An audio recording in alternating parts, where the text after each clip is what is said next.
because there's another album that we are on the eve of, which is 22. Because you know that the track listing was like leaked as well. I mean, firstly, the leak was me putting up on my Instagram, yeah. I knew it. From the top.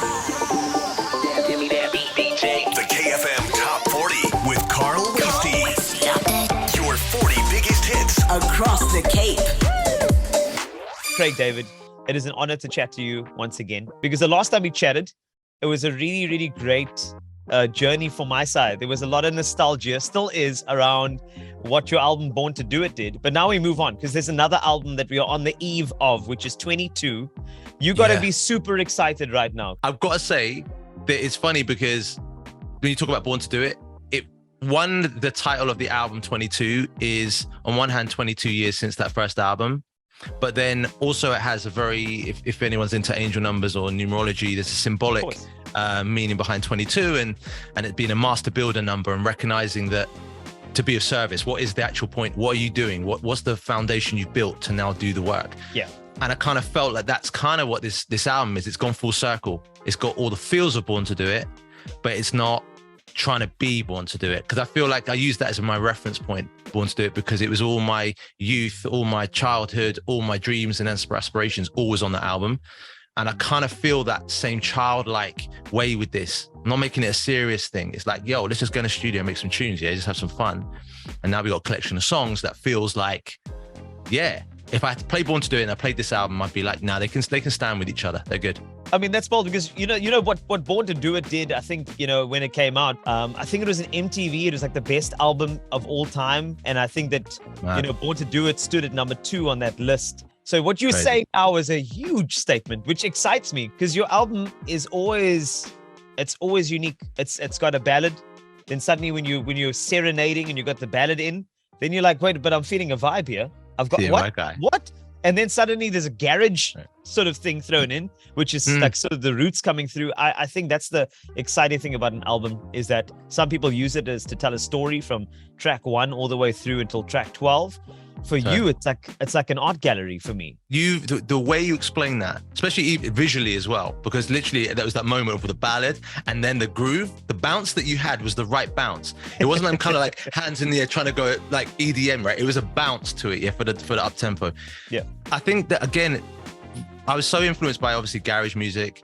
I liked the soulful house music back in the day, but I am through and through an R&B head. Yeah, I love my R&B. I love my hip hop.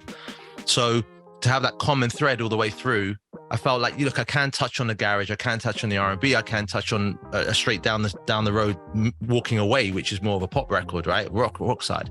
So it's given me the variety then to continue to do it throughout my life without people saying, why is this guy doing that now? Why is he? It's always like, well, look at the roots, look at the foundation. With 22 coming out in September, we're very excited about that. Also been jamming to DNA, by the way. I got that latest drop. That is straight up fire. More of the, when I do that little vibe thing, this one's got that same sort of like, oh, okay, let's get into a car, go to the beach and just, vibe with that, which is so cool. So the DNA track it's banging. And I always wonder how, is it the label that chats to the other label and says, hey, Galantis Craig, or is it a matter of you hooking up with, Galantis and saying, hey, let's try something? How did that come about? That came through my A&R. Barry came through and said, listen, Galantis are interested in doing a tune with you. Are you up for it? I was like, love to. I've seen how they've patterned so many tunes with so many other people. I was like, okay, cool. They sent over bones of a song of DNA. Let me get to, I was literally in where I am now with you. I was literally, this is where I got the song, landed it, threw it in my Pro Tools, started to get to work. A lot of songs have been done in this environment that you're seeing that we're talking in. And then it was like funny because then I actually knew so many of the people that were involved. So there's a few producers. There's actually the Galantis crew. There's M&EK is on this song again. He came in and did a little writing on the record, but again very poignant. And there was a synergy of like, we actually know each other really well. Like the studio is only down the road from where I live. The guys, we've kind of had this sliding doors moment when we've been doing DJ, or I do my TS5 DJ sets. They've been doing something at a different festival. So there's been this sort of, it's been percolating. I feel like we need to celebrate 22 years of this career of yours. Now, what I've done for you, Craig, is that quick fire questions are very important. You get the real stuff. The authenticity comes out when somebody asks you something very quickly. I want to do that, but it's inspired by some of the songs that you've put out. The first one is very, very simple. Okay. What is your flavor? Right now, Cadbury's Marvelous Creations. Now, that's not really ice cream flavor, yeah? But trust me, it's got this jelly popping candy inside the chocolate. And it's going to change. Oh, yeah. I don't know if it's popping off in South Africa right now, but trust me, I'll send it over to you. Next one coming at you. This one's quite simple. If you could rewind one experience throughout the past 22 years, what would it be? Whether it be a recording, a concert, a moment? The walk back from the studio with Mark Hill from The Artful Dodger, with my Sony Walkman on, with the boost button on full blast, EQ settings all up high, volume nearly at 10, listening to Rewind on that 5-minute walk home was probably one of the most euphoric moments I ever had. I was living my best life while I was doing the same dance moves you were doing just then, down the road. People are like, whoa, what happened to this guy? He's having a good time. You have no idea what I'm listening to right here. That experience, no one had heard it, just finished recording it, press record, press play. That was it. That one was the one. Let's look at your playlist for a second. All right. I would like to know, I know you probably have to look down on it, but we all have those little streaming algorithms, and besides your own tracks, because I'm hoping that you back yourself. You always have to back yourself. What other track is way up there on your streaming playlist? Can you fill me in? Now, would you say pardon the pun or pun intended? That's always a great one when you say, I'm never sure which one. I'm saying intended because all of these questions are inspired by your music. So definitely intended. Talk to me. Okay. I would say still would be Money Long's Time Machine. That's high on my playlist right now. It's still getting rinsed. It's like, it's the R&B that gave me the feeling of, it gave me the feelings of when I was making the early music. But she wasn't trying to, there's a Money Long song on the album called Obvious we got to work with, but actually Money Long Time Machine, because Hours and Hours is a tune as well, but Time Machine, that's top of the list. Okay, perfect. Next one. Remember, all of these inspired by your music. Have you ever suffered from insomnia? Yes. Oh, yes. Funny that I wrote the song and then hadn't really experienced it so much. Just was like, it was more metaphorical and kind of insomnia. Oh, wow. You want to talk about it? Then you have to feel. So years on, I felt it. Well, I couldn't understand why I could not go to sleep. And I don't know, whatever was going on in my life at the time had given me some sort of fight or flight kind of thing. And then once your head starts getting to that mode and you do it enough, you'll start to be wondering, I'm actually trying to force myself to sleep. I'll eat all the heavy food that should get you sleeping here. No. Get an hour or 2 hours. So I have experienced it and it's not a nice feeling. Nope. So, and we all need sleep, right? So it's all fun and games where you're like, be creative, just ride it through. Bro, I haven't slept for the last 48 hours. There's no creativity here going on here. So I feel for anyone who's having insomnia. Let me go to an album like Born to Do It. Okay. Besides music, what is something that would be unbelievable that you believe you were born to do? It feels like the sum of all parts, that the music is like a lotus petal. Okay, so there's many different petals, and I used to always feel like, okay, music is my thing. I'm just a music man. That's what we do here.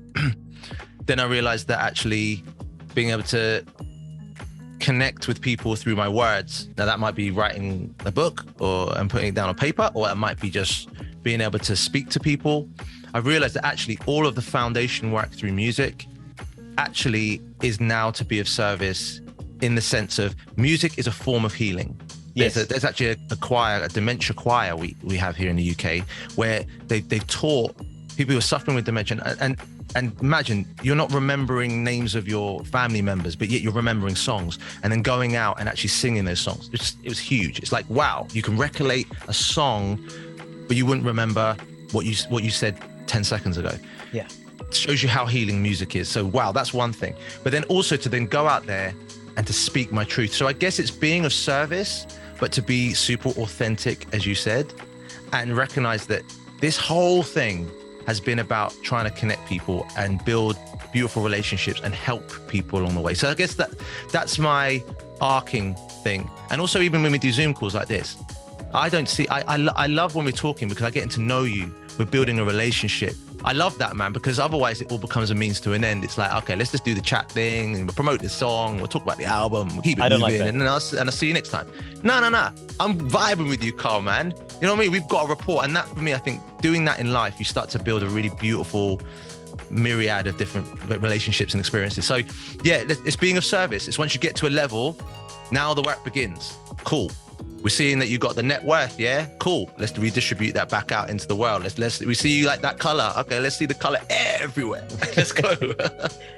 My one last question inspired by one of your songs. I think it's also a bit of a self-share as well. But besides bad relationships, what is something that got you walking away? Do you know what?